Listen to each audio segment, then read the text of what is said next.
Hello student, welcome back to your YouTube channel online study campus. আমি তন্ময় পাল, আর আজকে আমরা সরল দোলগতির অর্থাৎ সিম্পল হারমোনিক মোশনের দ্বিতীয় পর্ব নিয়ে হাজির হয়েছি। আজকের ভিডিওতে আমরা সিম্পল হারমোনিক মোশন অর্থাৎ সরল দোলগতির যে ছায়াপ্রকাশিনী যে বইটা আছে ক্লাস 11 ফিজিক্সের, তার সরল দোলগতি অধ্যায়ের প্রবলেম সেট 1 থেকে মোটামুটি 7 থেকে 11 দাগ বা 12 পর্যন্ত অঙ্কগুলো সলভ করব, ঠিক আছে। আর ইতিমধ্যে আমরা প্রথম 6টা অঙ্ক করেছি একটা পার্টে। তো তোমরা যারা সেই ভিডিওটি দেখোনি তাদেরকে একটা রিকোয়েস্ট, তার আগে ওই ভিডিওটি দেখে এসো, তারপরে এই ভিডিওটি করবে। তাহলে তার কারণ কি, প্রত্যেকটা অঙ্ক তোমাদের পরপর কীভাবে করা হয়েছে তোমরা গুছিয়ে পেয়ে যাচ্ছ। আর তোমরা এখনও যারা চ্যানেলটিকে সাবস্ক্রাইব করেনি তারা অবশ্যই চ্যানেলটিকে সাবস্ক্রাইব করে পাশের বেল আইকনটি দাবিয়ে রাখো। তার কারণ এইখানে ক্লাস 11, 12, মাধ্যমিক 9, 10 এইসব সব কিছুরই সায়েন্স রিলেটেড যেসব ভিডিও সেগুলো আপলোড করা হয়। তবে 11, 12-এর মূলত ফিজিক্সটাই এখানে আলোচনা করা হয়, থিওরি প্রবলেম সব কিছুই এখানে কিন্তু হয়ে থাকে। তো তোমরা অবশ্যই আর কিছু না ভাবনা চিন্তা করে অবশ্যই ওই লাল বাটনটিকে দাবিয়ে দাও। তো আজকে আমরা যে কথাটা বললাম, যে টপিকটা করা হবে, সেই টপিকের নিয়ে আলোচনা শুরু করি। দেখো, আবারও বলে রাখছি, প্রথম 6টা অঙ্ক কিন্তু আমরা ইতিমধ্যে করেছি। সেটা তোমরা কোথায় পাবে? তোমরা অবশ্যই ডেসক্রিপশনে এবং আই বাটনে লিঙ্কটা পেয়ে যাবে, সেখান থেকে অবশ্যই দেখে নিও। তো 7 দাগের কোশ্চেনটা কি বলেছে দেখো, বলেছে যে একটি বস্তুকণা সরল দোলগতিতে রয়েছে, যার দোলনকাল 1.2 সেকেন্ড, হ্যাঁ, এবং বিস্তার 8 সেমি। বলছে বস্তুটি যে কোনো প্রান্ত বিন্দু থেকে 4 সেমি দূরত্ব অতিক্রম করতে কত সময় নেবে? যে কোনো প্রান্ত থেকে 4 সেমি দূরত্ব অতিক্রম করতে কত সময় নেবে? তো অঙ্কটা কিভাবে কি করতে হবে আমি প্রথমে একটু থিওরিটা আলোচনা করে দিই, তারপরেই অঙ্কতে চলে আসছি। তো দেখো, প্রথম যেটা আমাদেরকে করতে হবে সেটা হচ্ছে সরল দোলগতির যে ইকুয়েশন আমরা জানি, সেই ইকুয়েশনটা কোন জায়গাটা থেকে শুরু হলে কোন ইকুয়েশনটা আমরা ধরবো সেটা জেনে নিতে হবে। তো দেখে নাও, আমরা ইন জেনারেলি যে ফর্মুলাটা জানি সেটা হচ্ছে x = a sin ωt plus বা মাইনাস ফাই। এটা আমাদের জানা আছে। আমি প্রথমত প্লাস ফাই ধরে করছি। এবার এই ইকুয়েশনটা যদি আমি t = 0-তে যদি x = 0 হয়, এই কন্ডিশনটা যদি বসাই, তাহলে কি হচ্ছে দেখো তো। তাহলে আমার এই ফাইয়ের মানটা কত আসছে সেটা দেখে নাও। তো যদি এখানে 0 বসালাম এক্সের জায়গায়, = a সাইন টি এর জায়গায় 0, মানে এই পার্টটা টোটালটা 0 হয়ে গেল, এখানে ফাই দাঁড়ালো অনলি, ঠিক আছে। এইবার তাহলে সাইন ফাইয়ের মান কত হচ্ছে? সাইন 0 0, তাহলে 0 ডিগ্রি হচ্ছে। তাহলে যদি এরকম কন্ডিশন হয় যে এটা হচ্ছে মিন পজিশান, x = 0, এটা হচ্ছে x = a, আর এটা হচ্ছে x = -a। আচ্ছা, কোথায় লিখছি এত ঝামেলা করে? এই দিকে দেখাচ্ছে।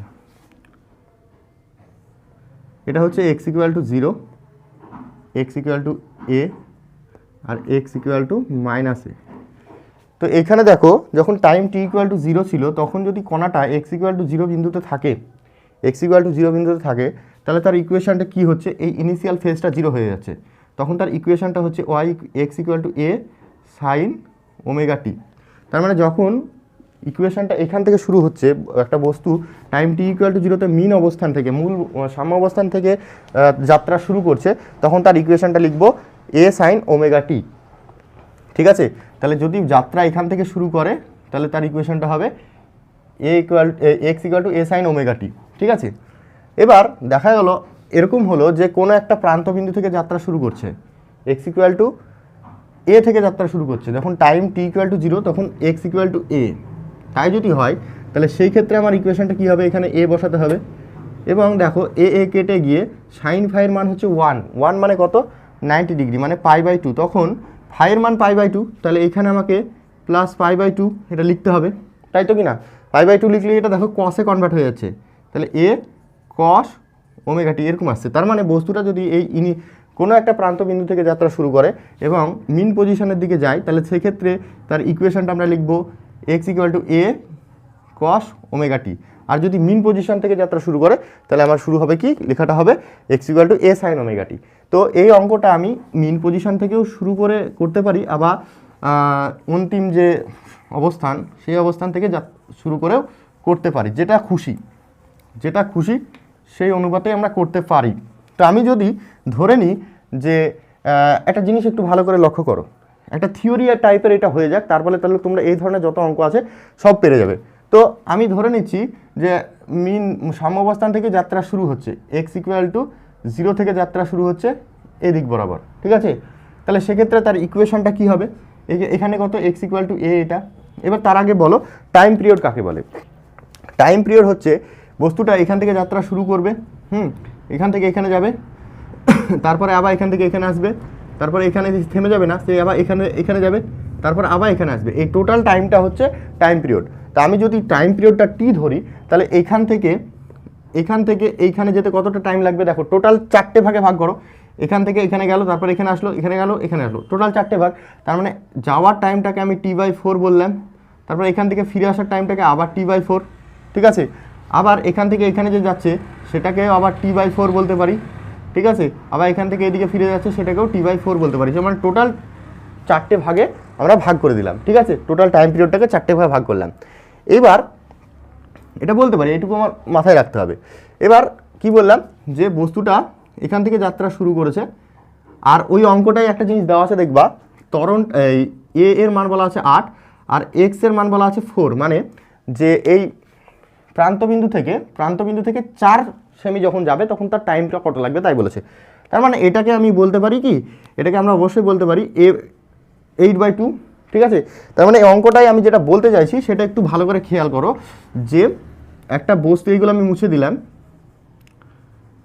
একটা বস্তু তার মিন পজিশন থেকে যাত্রা শুরু করছে, ঠিক আছে, সরল দোল গতি সম্পন্ন করছে, এবং সে যখন তার যাত্রাপথে x = a/2 দূরে পৌঁছাবে, তখন তার কতটা টাইম লাগবে সেটা আমি বের করবো। ইন জেনারেলি থিওরিটিক্যালি বের করে নেওয়ার পর এই অঙ্কটা ইমপ্রুভ করবো। তাহলে কি হবে, এই থিওরিটা তোমার যদি শেখা হয়ে যায়, এমসিকিউ তোমরা যদি নিট ফিট দাও, জয়েন্ট পয়েন্ট দাও, সেক্ষেত্রে তোমাদের অনেক সুবিধা হবে এই জায়গাটা যদি করে রাখো।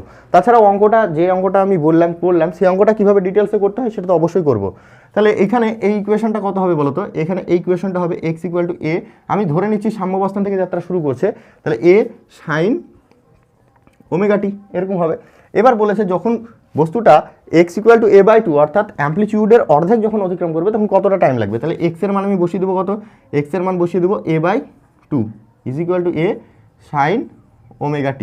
তাহলে তুমি দেখালো a কেটে যাচ্ছে, তাহলে sin ω t এর ভ্যালু দাঁড়াচ্ছে হাফ। তাহলে ω/t কত দাঁড়াবে, সাইনের কত ডিগ্রির মান হাফ হয় তোমরা অবশ্যই জানো, 30 ডিগ্রির মান। 30 মানে হচ্ছে π/6। আবার ওমেগা মানে তোমরা এটাও জানো যে 2π/t, এটা সকলে আমার জানা আছে। তাহলে ইন্টু টি থাকলো = π/6, পাই কেটে গেল, তাহলে টি এর মান দাঁড়াচ্ছে আমার t/12, এটা দাঁড়াচ্ছে।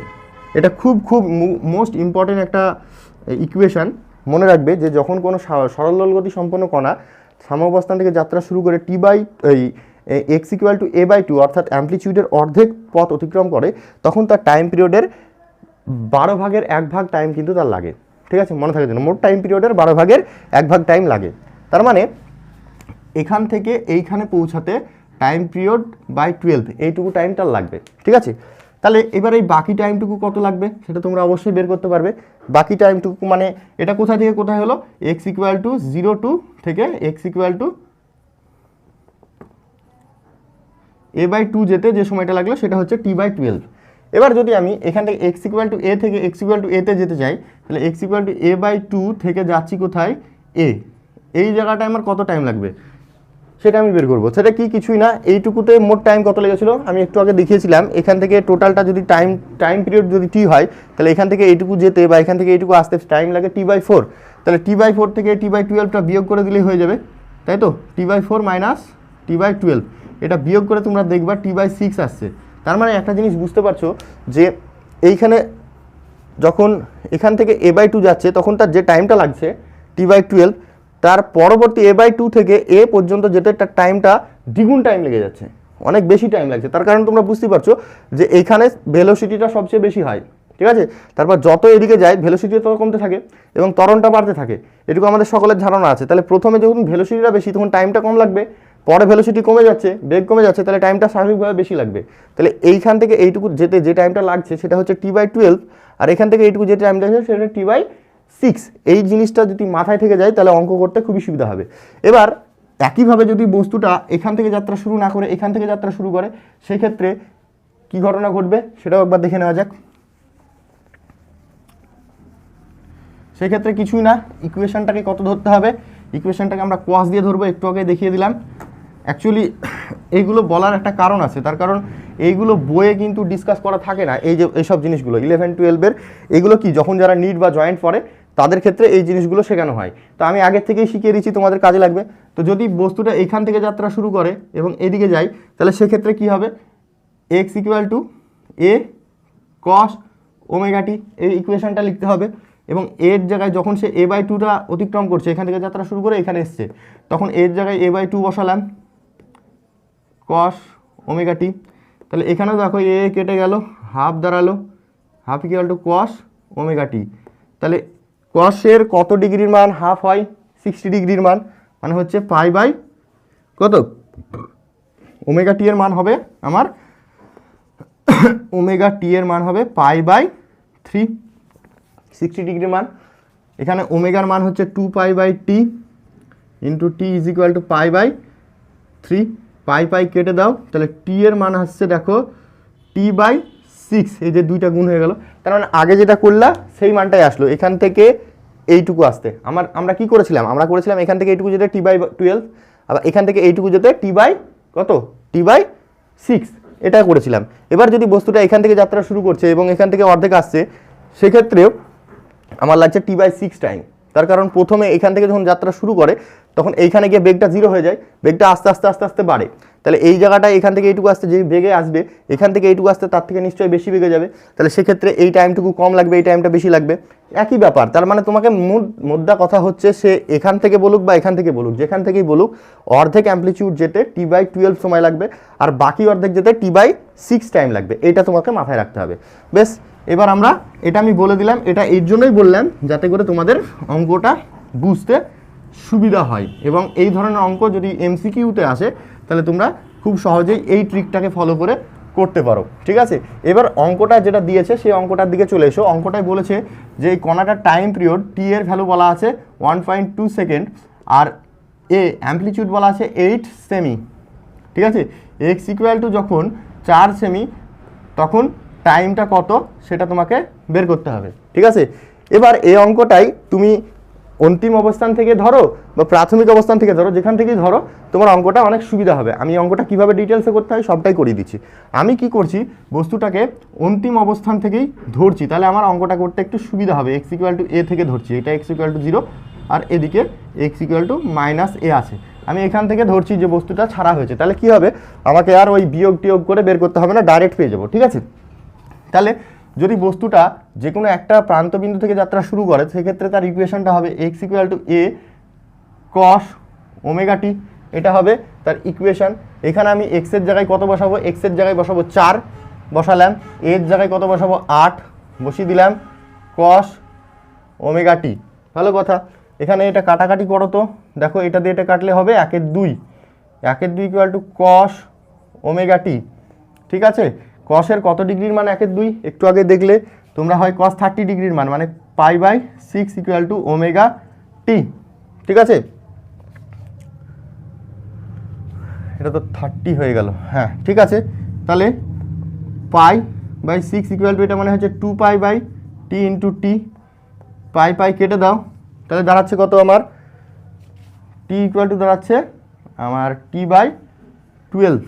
সরি, এটা ভুল হচ্ছে না তো,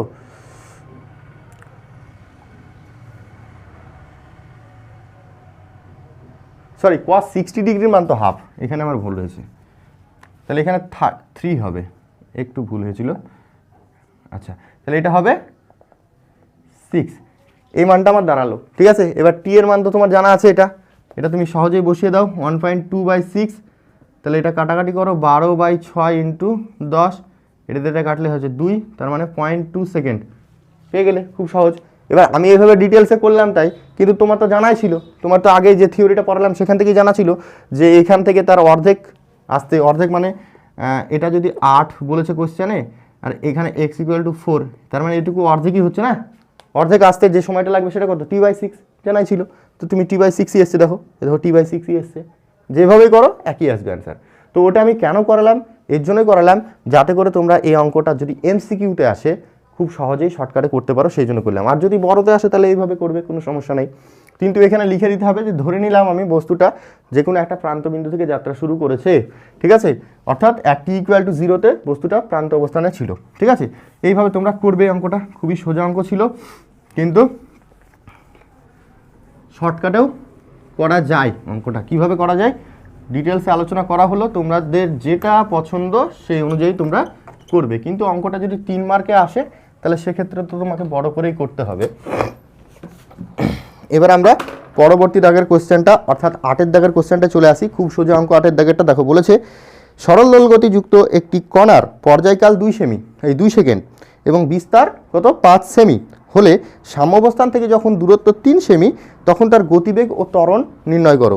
খুব সোজা অঙ্ক। দেখে নাও কি বলেছে এখানে। যেটা বলেছে যে টাইম পিরিয়ডটা বলেছে 2 সেকেন্ড, ভালো কথা, টাইম পিরিয়ড 2 সেকেন্ড। আর কি বলেছে বিস্তার এ বলে দিয়েছে তোমার 5 সেমি, আর এক্স এর মান বলেছে 3 সেমি, সাম্যাবস্থান থেকে 3 সেমি। তখন আমাকে বের করতে হবে কি তার ত্বরণ a = বের করতে হবে, আর তার ভেলোসিটি v বের করতে হবে, এগুলো বের করতে হবে। তো a আর v বের করতে গেলে আমাকে ওমেগাটা জানতে হবে। তো ওমেগা মানে আমরা কি জানি? ওমেগা মানে জানি 2π/t। t এর ভ্যালু তো আমার জানা আছে, সেটা যদি বসিয়ে দিই তাহলে আমার ওমেগার মান পেয়ে গেলাম পাই, ওমেগা পেয়ে গেলাম। এবার তুমি চলে আসো প্রথমে বেগে, কণাটির বেগ v = ফর্মুলা তোমরা সকলে জানো, ω√a² - x²। এটা তোমাদের জানা আছে। মানগুলো বসিয়ে দাও। ওমেগার মান হচ্ছে কত? পাই। বসালে a এর মান কত? a এর মান 5, 5-এর স্কোয়ার মাইনাস এর মান 3, 3-এর স্কোয়ার, তাহলে হচ্ছে কত? এটা 25 - 9, তার মানে 16, 16 মানে 4 পাই। এখানে অবশ্যই সেমি পার সেকেন্ড এটা দিয়ে দিবে, ঠিক আছে। আর কণাটির বেগ তো বের করলে এবার ত্বরণ এ সমান ফর্মুলা জানি ω²x, এই ফর্মুলা আমার জানা আছে। ওমেগার মান কত? ওমেগার মান পাই, তার স্কোয়ার, ওমেগার মান পাই-এর স্কোয়ার, আর এক্স এর মান কত? এখানে 3, তাহলে হলো 3π²। এটাই একক কি হবে? Semi per second square. এই গেল অঙ্ক, কিছুই ছিল না অঙ্কটা, একবারে ইজি অঙ্ক ছিল। তোমরা ইচ্ছা করলে স্ক্রিনশট নিয়ে নিতে পারো। 8-এর দাগের প্রবলেম হয়ে গেল। এবার 9-এর দাগেরটা কি বলেছে দেখো, বলেছে সরল দোলগতিযুক্ত কণাগুলির দোলনকাল, একটা সরল দোলগতির কণার দোলনকাল বলা আছে t = 1 সেকেন্ড এবং বিস্তার a = 4 সেমি, ঠিক আছে। বলেছে প্রতিটি কণার সর্বোচ্চ বেগ ও সর্বোচ্চ ত্বরণ নির্ণয় করি। প্রতিটি কণার সর্বোচ্চ বেগ ও সর্বোচ্চ ত্বরণ নির্ণয় করি।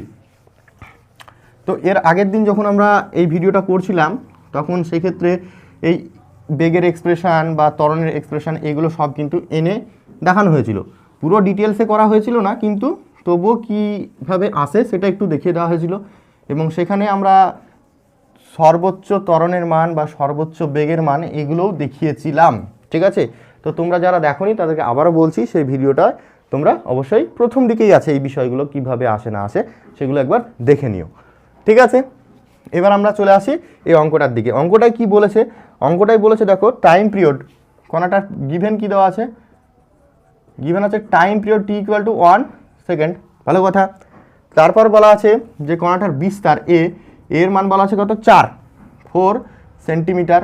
আর তোমাকে বের করতে হবে কি? বের করতে হবে Vmax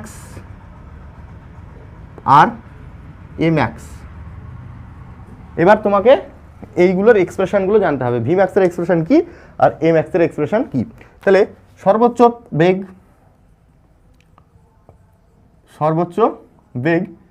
Vmax = আমরা যে ফর্মুলাটা জানি ওমেগা এ, এটা আমার জানা আছে। আমি আরেকবার বলছি যে এটা কিভাবে আসলো সেটা আগের ভিডিওতে আলোচনা করা হয়েছে। তো এবার আমাকে ওমেগা জানতে হবে। এবার ওমেগাটা আমি কোথা থেকে পাবো? ওমেগা মানে আবার জানি আমরা 2π/t, এটা আমার জানা আছে, কিন্তু এখানে তো ওমেগা দেওয়া নেই, কিন্তু টি দেওয়া আছে, সেখান থেকে পেয়ে যাবো। আর এর মান হচ্ছে 4, তাহলে হয়ে গেল কত, 4 দুনি 8, 8 পাই সেমি পার সেকেন্ড হয়ে গেল, খুব সোজা জিনিস। আর সর্বোচ্চ ত্বরণ সেটা এ ম্যাক্স, সেটার মান কত হয়, ওমেগা স্কোয়ার এ, এটা হয়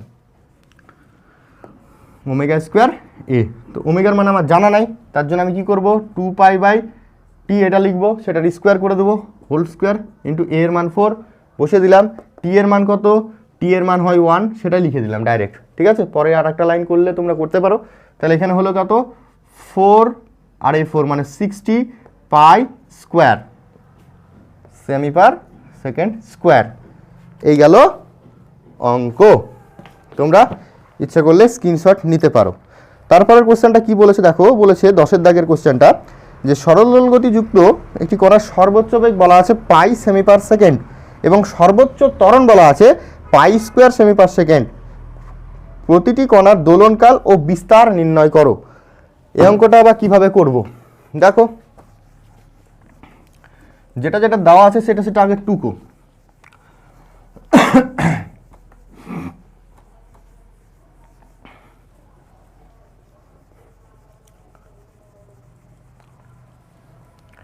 দেওয়া আছে কণাটার সর্বোচ্চ বেগ ভি ম্যাক্স বলা আছে আর এ ম্যাক্স বলা আছে, ঠিক আছে। ভি ম্যাক্স মানে তুমি কি সেটা আগে জানো, ভি ম্যাক্স মানে কত আছে কি, ঠিক আছে। ভি ম্যাক্স মানে হচ্ছে আমরা একটু আগে দেখলাম সেটা হলো কি ওমেগা এ হলো, ঠিক আছে। আর এ ম্যাক্স মানে হচ্ছে ওমেগা স্কোয়ার এ, এটা আমরা একটু আগেই পেলাম। তোমাকে এই ভি ম্যাক্সের মান আর এ ম্যাক্সের মান বলে দিয়েছে, দিয়ে তার বিস্তার ও টাইম পিরিয়ড বের করতে বলেছে। খুবই সোজা, তুমি এক কাজ করো, এটাকে 1 নাম্বার আর এটাকে 2 নাম্বার ইকুয়েশন দিয়ে দাও, দিয়ে তুমি যদি 2কে 1 দিয়ে ভাগ করে দাও তাহলে কি হচ্ছে, যদি করো তাহলে এখানে হচ্ছে দেখো V A max by V max is equal to কত হচ্ছে, omega square A by omega A, A কেটে গেল, ওমেগার সঙ্গে ওমেগা কেটে গেল, ঠিক আছে। এবার তাহলে হলো A max by V max is equal to হলো ওমেগা, এটা আমরা পেয়ে গেলাম। এবার তোমাকে এখানে যে মানগুলো বলেছে সে মানগুলো জাস্ট পুট করো, তাহলে ওমেগা পেয়ে যাবে। মানটা কত দেওয়া ছিল, ভি ম্যাক্সের মান দেওয়া ছিল পাই আর এ ম্যাক্সের মান দেওয়া ছিল পাই স্কোয়ার। তাহলে এখানে কি কি দেওয়া আছে দেখো, given V max is equal to pi cm per second আর A max is equal to pi square cm per second square, এটা দেওয়া আছে। সেই ভ্যালুগুলো যদি বসিয়ে দাও, এটাকে 1 নাম্বার ইকুয়েশন 3 নাম্বার ইকুয়েশন দিয়ে দাও, তাহলে 3 নং হইতে আমরা পাবো কি পাবো, মান বসাও, এখানে পেলাম পাই স্কোয়ার, নিচে পাই ইজ ইকুয়াল টু ওমেগা, তাহলে ওমেগার মান আমার দাঁড়ালো পাই, এখানে একটা কেটে যাবে, ওমেগার মান কত পেলাম, পাই, ঠিক আছে। এবার ওমেগা থেকে আমরা খুব সহজেই টিও বের করে নিতে পারবো, এখানে তোমাকে টাইম পিরিয়ডই বের করতে দিয়েছে, হ্যাঁ দোলনকাল বের করতে দিয়েছে। তাহলে ওমেগা মানে কি হয়, ওমেগা মানে হয় 2 pi by T is equal to pi, তাহলে পাই পাই যদি কেটে যায় তাহলে টি এর মান আমার দাঁড়াচ্ছে কত, 2, টি এর মান দাঁড়ালো 2। এবার তুমি কি করবে, যে কোনো একটা ইকুয়েশনে, হয় এই ইকুয়েশন না হয় এই ইকুয়েশনে, তো বুঝতে পারছো 1 নম্বর ইকুয়েশনটাই বসানো আমার সুবিধা হবে। 1 নং হইতে 1 নংয়ে কী করবো, আমি এই ওমেগার মানটা বসিয়ে দেবো, তাহলে এ এর মান পেয়ে যাব। আর ভি ম্যাক্সের মান তো আমার জানা আছে, ভি ম্যাক্সের মান কত, ভি ম্যাক্সের মান হচ্ছে পাই, ভি ম্যাক্সের মান বসালাম পাই, ঠিক আছে। ওমেগার মান কত, ওমেগার মানও পেলাম পাই, পাই বসালাম, আর তার সঙ্গে থাকলো এ, তাহলে পাই পাই কেটে গেলে এ এর মান দাঁড়ালো আমার 1, তাহলে আমার দুটো উত্তর হলো, একটা হচ্ছে 2 আর একটা হলো 1। এটা অবশ্যই সেকেন্ডে আসবে আর এটা সেমিতে আসবে, তো উত্তর লেখার সময় তোমরা এগুলো ঠিক করে নিবে। তারপরে 11 দাগের কোশ্চেনটা কি বলেছে দেখো, বলেছে যে সরল দোলগতি একটি কণার গতি সমীকরণ বলা আছে 3a + 27x = 0, কণাটির কৌণিক বেগ কত, কৌণিক বেগ কত। তো এটার জন্য আমাদের যে সরল দোলগতির যে ডিফারেনশিয়াল ইকুয়েশন আছে সেই সমীকরণটার সঙ্গে একটু জানতে হবে, এবং সেটাও কিন্তু আমি আগের ভিডিওতে আলোচনা করেছি। তো আবারও বলছি, যারা দেখোনি তারা অবশ্যই সেই জায়গাটুকু অন্তত পক্ষে দেখে নাও। ঠিক এর আগের ভিডিওটাই, হ্যাঁ, এবং তোমরা অবশ্যই সেই লিঙ্কটা ডেসক্রিপশান এবং আই বাটনে পেয়ে যাবে, কোনো সমস্যা নেই। এখানে কি বলেছে দেখো, কণাটার যে সমীকরণটা দেওয়া আছে 3a + 27x = 0, এটা একটা সরল দোলগতি সমীকরণ তাই বলেছে। ঠিক আছে, এখান থেকে তোমাকে ওর কৌণিক কম্পাঙ্ক অর্থাৎ ওই যে কৌণিক বেগ যে কথাটা বলেছে, কৌণিক গতিবেগ মানে আর কিছুই না, কৌণিক কম্পাঙ্ক ওমেগার মান বের করতে বলেছে তোমাকে। ঠিক আছে, তো ইকুয়েশনটাকে আমি একটু সাজিয়ে লিখছি কিভাবে দেখো। এখান থেকে যদি 3 আমি কমন নিই তাহলে a + 27/3 তার মানে কত হবে 9x = 0, বা a + 9x = 0, এটাকে একটা ইকুয়েশন দিয়ে রেখে দাও নাম দিয়ে। এবার তোমরা এ মানে কি লিখতে পারো বলো তো, এটা এখানে ত্বরণ বোঝাচ্ছে, হ্যাঁ, কণাটার ত্বরণ। এ মানে লিখতে পারো d2x dt², এটা লিখতে পারো। আচ্ছা আমি ভালো করে লিখি, পরের লাইনে লিখি, এখানে থাকলো। এ মানে তোমরা লিখতে পারো d2x dt² + 9a = 0, এইটাকে 1 নাম্বার দাও। ঠিক আছে, এইবার এখানে এ তো নয় এক্স আছে, সরি। এবার তোমরা সরল দোলগতির যে ডিফারেন্সিয়াল ইকুয়েশন আছে সেই ইকুয়েশনটা একবার লিখে ফেলো। এখন সরল দোলগতির ইকুয়েশনটা কি, d2x dt² + ω² x = 0, এটা 2 নম্বর ইকুয়েশন। এটা তোমরা অলরেডি জানো, থিওরি যখন পড়েছো তখন জানো। তো এটার সঙ্গে যদি এটা তুমি তুলনা করো, এটার সঙ্গে এটা যদি তুলনা করো তাহলে ওমেগার মান কত পাচ্ছ, 1 ও 2 তুলনা করে ওমেগার মান পাচ্ছ কত, ω² মান পাচ্ছ 9, তাহলে ওমেগার মান পাচ্ছ √9, তাই না, √9। তাহলে ওমেগা = কত হলো, ওমেগা হলো 3 রেডিয়ান/সেকেন্ড। অবশ্যই এটা কৌণিক কম্পাঙ্ক বলে, ঠিক আছে, আবার কৌণিক গতিবেগও বলে, মনে থাকে যেন। তাহলে এই হয়ে গেল তোমার অ্যান্সার, কত হলো 3 রেডিয়ান/সেকেন্ড। ঠিক আছে, খুবই সোজা অঙ্ক। তারপরের কোশ্চেনটা কি বলেছে দেখো, একটি সরল দোলগতিযুক্ত কণা তার বিস্তারের প্রান্তবিন্দু থেকে যাত্রা শুরু করে। প্রান্তবিন্দু থেকে যাত্রা শুরু করতেই পারে, কোনো ব্যাপার নাই। ঠিক আছে, দিয়ে বলেছে কণাটির দোলনকাল টি হলে যাত্রারম্ভের t/12 সময় পরে তার গতিশক্তি ও স্থিতিশক্তির অনুপাত নির্ণয় করো। মোস্ট ইম্পর্টেন্ট একটা কোশ্চেন। ঠিক আছে, এই অঙ্কটা অনেক রকমভাবে করা যায়, তবে আমি চেষ্টা করব যে সব থেকে সহজ উপায়ে কিভাবে তোমরা এটা করতে পারো।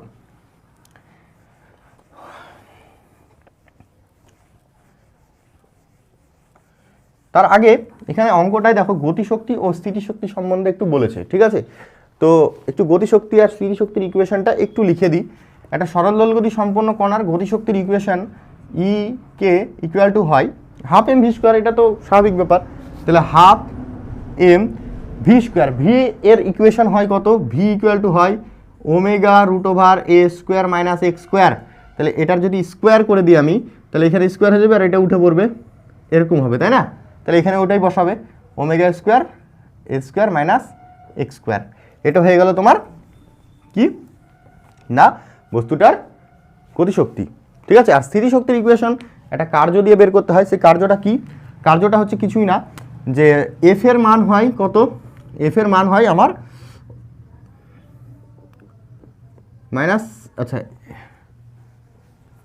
এফ এর মান হয় mω²x। ঠিক আছে, এটা হয় কখন,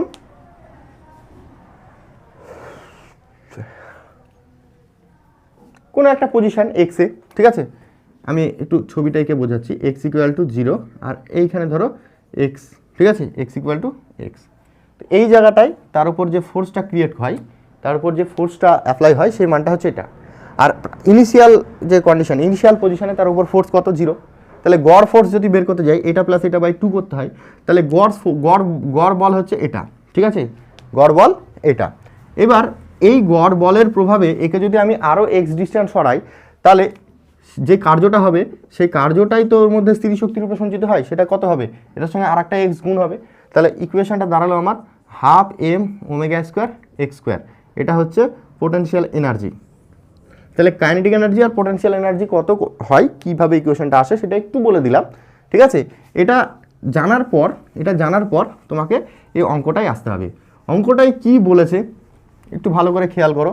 বলেছে যে এক্স ইকুয়াল টু 0 এটা, হ্যাঁ, আর এক্স ইকুয়াল টু এ এই জায়গাটায়, ঠিক আছে। যখন টাইম টি ইকুয়াল টু 0 ছিল তখন বস্তুটা এইখানটাই ছিল, তাই বলেছে। প্রান্ত অবস্থান থেকে যাত্রা শুরু করেছে, তাই বলেছে, ঠিক আছে। তাহলে যদি প্রান্ত অবস্থান থেকে যাত্রা শুরু করে তার ইকুয়েশনটা কি হয়, তার ইকুয়েশনটা হয় যে X equal to A cos omega T, এটা হয়। একটু আগেই আমি বললাম এই কথাগুলো, ঠিক আছে। তো তারপরে কি বলেছে, যখন তার টাইম পিরিয়ড তো বলেছে টি, ঠিক আছে, টাইম পিরিয়ড টি, যখন সে T/12 এখান থেকে যাত্রা শুরু করে T/12 সময় অতিক্রম করবে, অর্থাৎ যাত্রা টাইম পিরিয়ডের পর্যায়কালের 12 ভাগের 1 ভাগ টাইম যখন সে অতিক্রম করবে, তখন তার গতিশক্তি আর স্থিতিশক্তি, ধরে নিলাম আমি এইরকম সময়, এইরকম কোথাও তার টাইমটা হয়েছে T/12, এখান থেকে যাত্রা ছেড়েছে, বস্তুটাকে ছেড়ে দিল, এখান থেকে এত দূর আসতে তার টাইম লেগেছে T/12, টিটা কি টাইম পিরিয়ড। এই জায়গাটায় তার গতিশক্তি আর স্থিতিশক্তির অনুপাত তোমাকে বের করতে হবে। তো গতিশক্তি বা স্থিতিশক্তি বের করতে গেলে তোমরা যে ইকুয়েশনটা পেয়েছিলে সেখানে দেখলে যে এক্স এর একটা ভ্যালু দরকার, তার কারণ গতিশক্তি ইকুয়েশনে কি ছিল, half M omega square A square minus x square, এই যে এক্সটা দরকার, ঠিক আছে। আর এই টার্মগুলো, আর এতে কি ছিল, half M omega square X square. তো দেখো অনুপাত যদি বের করি আমি, এই টার্মটুকু কিন্তু এখানে আছে, কেটে যাবে, ঠিক আছে। আমার দরকার কিন্তু এক্স। তো আমাকে প্রথমত বের করতে হবে যে T/12 সময়ে এই বস্তুটা এইখান থেকে কত দূর এসছে সেটা বের করতে হবে ফার্স্ট টাইম। তো সেটার জন্য আমাকে কি করতে হবে, এই ওমেগাকে আমি টি এর রেসপেক্টে লিখতে পারি, দেখো কিভাবে, এক্স ইকুয়াল টু এ কস, এটা মানে হয় যে 2π/t, এটা লিখতে পারি, ঠিক আছে। আর এই টি এর ভ্যালুটা এখানে বলে দিয়েছে T/12, বলে দিয়েছে, বসিয়ে দিলাম, টি কেটে গেল, এটা দিয়ে কাটলে হলো 6, তাহলে এক্স ইকুয়াল টু এ কস π/6, কস π/6 এর মান কত হয়, কস π/6 মানে কত, কস 30 ডিগ্রি, কস 30 মান হয় হাফ হয় কি, সরি √3/2, তাহলে এক্স এর মান হলো এ √3/2, এক্স এর মান আমি পেয়ে গেলাম। অর্থাৎ বস্তুটাকে এখানে ছাড়া হলো, সে এইভাবে আস্তে আস্তে যখন তার টাইমটা T/12 হলো তখন সে কতটা ডিস্টেন্স ট্রাভেল করলো, এক্স ইকুয়াল টু a/√3/2, এইটুকু টাইম সে এইটুকু ডিস্টেন্সে কভার করেছে। এবার আমরা এই পয়েন্টে তার গতিশক্তি ও স্থিতিশক্তি নির্ণয় করব। তাহলে T/12 সময় পর বস্তুটির গতিশক্তি, ফর্মুলা কি, এটা মুছে দিলাম, হ্যাঁ, ফর্মুলা হচ্ছে এখানে ই কে দিয়ে ডিনোট করছি, ফর্মুলা হচ্ছে half M omega square A square minus x square. এই যে এক্স, এই এক্সের জায়গায় আমি কত বসাবো, a√3/2, ঠিক আছে। এটা আমি মুছে দিচ্ছি, তোমরা টুকে নাও, তারপরে আমি মুছে দিচ্ছি। এটা কীভাবে বেরোলো বুঝতে পারলে আশা করি। তাহলে আমার এক্সের ভ্যালুটা কত হয়েছে, a√3/2, কখন এটা, যখন টিটা হচ্ছে T/12, তখন এই ডিস্টেন্সে কভার করেছে, এটা আমি লিখে রাখলাম, আমি যেহেতু মুছতে হলাম ওটা আমাকে, ঠিক আছে।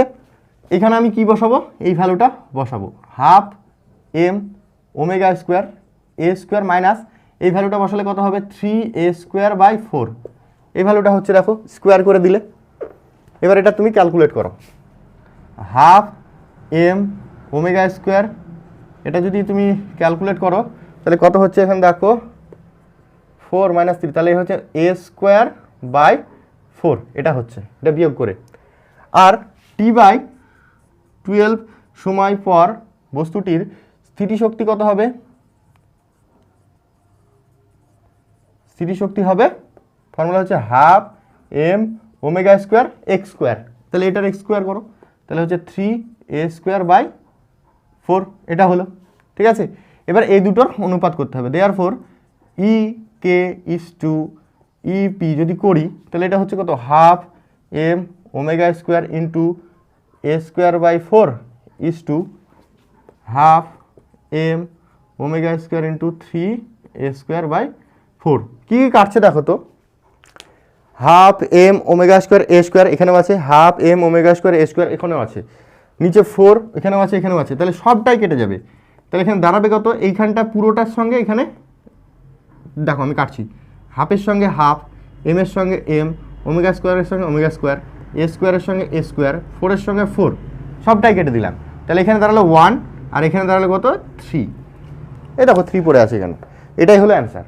ঠিক আছে, তো খুবই সোজা অঙ্ক ছিল। অঙ্কটা অনেক জটিল, তোমার দেখবা অন্যান্য বইয়ে টয়ে দেখবা অনেক জটিল করে করা আছে। ঠিক আছে, তো ওখানে কি করেছে, প্রথমে এক্স ধরেছে, দিয়ে সেখান থেকে ভেলোসিটি বের করেছে। ঠিক আছে, ভেলোসিটি বের করার পরে হাফ এম ভি স্কোয়ার, ওখানে অনেক জটিল করে করেছে অঙ্কটা, তো অত দরকার নাই, তোমরা এইভাবে করবে। তোমাকে কি করতে হবে, t/12 সময়ে সে কতটা ডিস্টেন্স ট্রাভেল করেছে সেটা যদি বের করতে পারো, তাহলে গতিশক্তি আর স্থিতিশক্তির ইকুয়েশনে যে এক্স আছে সেই এক্সটা পেয়ে গেলে, সেই এক্সের মান বসিয়ে দেওয়ার পর সেই কাটাকাটি করলেই তোমার অ্যান্সারটা চলে আসবে। এবং অঙ্কটা কিন্তু খুব খুব ভালো অঙ্ক, ভেরি ভেরি ইম্পর্টেন্ট অঙ্ক, পরীক্ষায় আসার মতো অঙ্ক। ঠিক আছে, তো আজকে আর ভিডিও বড় করছি না, এখানেই থাকলো। তোমরা সকলে ভালো থেকো, সুস্থ থেকো, এটাই কামনা করি। আর হ্যাঁ, চ্যানেলটিকে সাবস্ক্রাইব করতে অবশ্যই ভুলবে না। তো এখানেই থাকলো, গুড বাই।